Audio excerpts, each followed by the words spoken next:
আসসালামু আলাইকুম গাইস, আজকে আমরা চলে এসেছি আপনাদের জন্য একটা জেট বিমান নিয়ে। তো আমি বেশি কথা বলবো না, আপনারা একটা কাগজ নিয়ে নেবেন আর আমি শুরু করে দিচ্ছি এখনই। এই যে আপনার এরকম একটা কাগজ দিবেন। ক্যামেরাম্যান একটু ঠিক করে দেখাও। আপনারা প্রথমে হচ্ছে এমন করবেন, তারপরে আপনারা এমন করবেন। আপনারা চাইলে মাঝখান দিয়ে আমার ব্যাক পেপার প্লেনের মধ্যে এরকম একটা ভাঁজ দিয়ে নিতে পারেন। তারপরে আপনারা এটাকে দাঁড়ান এক সেকেন্ড, এটাকে এখানে আনবেন। এখানে একটু এরকম হয়েছে আমার, কিন্তু আপনারা আরো ঠিক করার চেষ্টা করবেন। আর এখানটা পুরো চুক্কা হবে, আমি যেরকম করে করেছি। এই যে এরকম, ঠিক এরকমই, এর থেকে আলাদা হবে না।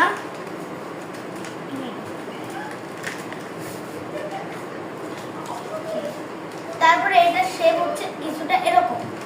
তারপরে আমরা এটাকে আনবো হচ্ছে এইদিকে। তারপরে আমরা এদিকে করবো। তারপরে আমাদের এদিকটা এরকম। তারপরে আপনারা এটাকে নর্মাল প্লেনের মতো এরকম করব। শেপটা আসতেছে এরকম, আপনারা দেখে নেন। আমি একটু ডিজাইন করতে চাই, তাই এখানে যে একটা গর্ত আছে, এই গর্তটাকে আমরা একটু বাড়াই এখানে আনবো। এটা হয় এরকম। আর এখানেও আরেকটা গর্ত আছে, এই গর্তটাকে আমরা বাড়াই আনবো এখানে। তাহলে আমাদের প্লেন প্রায় ঠিক ঠিক তৈরি হয়ে গেল। তারপরে আমাদের যে মেইন জিনিসটা আপনারা তো আশা করি দেখে নিয়েছেন। দাঁড়ান, আমার কিছু একটু প্র্যাকটিস করতে হবে, কিছু একটা ভুল হয়েছে গাইস।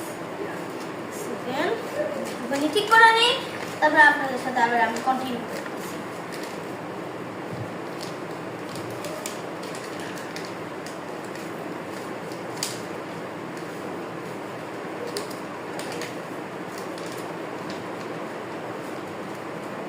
তো গাইস, আমাদের প্লেনটা ছিল হচ্ছে দাঁড়ান এরকম।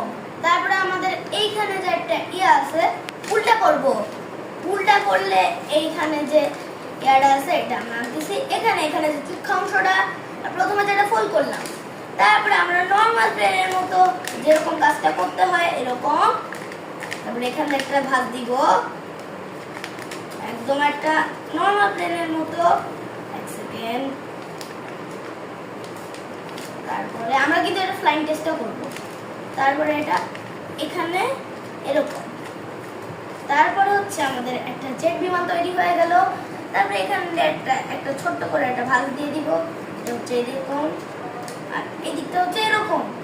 তো গাইস, আমাদের তৈরি একটা জেট বিমান। ক্যামেরাম্যান দাঁড়াও এক সেকেন্ড। গাইস, আপনি কিছু মনে করবেন না, আমার দিকে দেখাও এক সেকেন্ড। শেষ। তো গাইস